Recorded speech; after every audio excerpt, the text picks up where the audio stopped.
की म्हजे एकूच उरल्यात हांगासर आयज 7 तारखेर तुमी सगळ्योच हाजीर जाल्यात म्हणून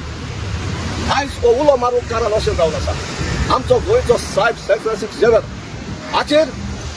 वायट परिणाम करून हो वेलिंगकार उलयलो आसा आनी ताका लागून आमचे सगळे गोंयकार भाव भयणी जावं क्रिस्तांव जावं हिंदू जावं मुस्लीम हाका जायती दूख जाल्ली आसा ताकाच लागून आमी एक फुडाकार घेतला सगळ्यांनी की हे वेलिंगकाराचेर उलोवन ताका कसोय तरी अरेस्ट करचो म्हणून देखून हांव मागता आमचे गोव्हर्मेंटा लागीं ताका जाता तितल्या बेगीन अरेस्ट करचो आनी सगळ्यांनी आमच्या तियात्रीस भावांनी मागलेले आसा ताका अरेस्ट करचो म्हणून देखून हे म्हजे मागणी जावन आसा खंयच्याय भाशेन ताका अरेस्ट करूं प्रिन्स जेकब इश्टानो तियात्रीस सदांच स्वताक झगडल्या प्रामाणीकपणान झगडल्या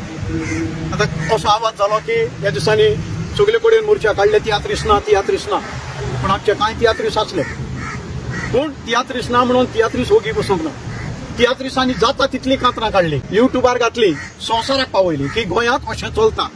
सो म्हणूंक जायना की तियात्रिस्तांनी कांय करूंक आनी तियात्रीस सदांच शांतीकायेन जियेले शांतीकाय आमी सांबाळ्ळ्या ना पळय हिस्ट्री काळ आमचे तियात्र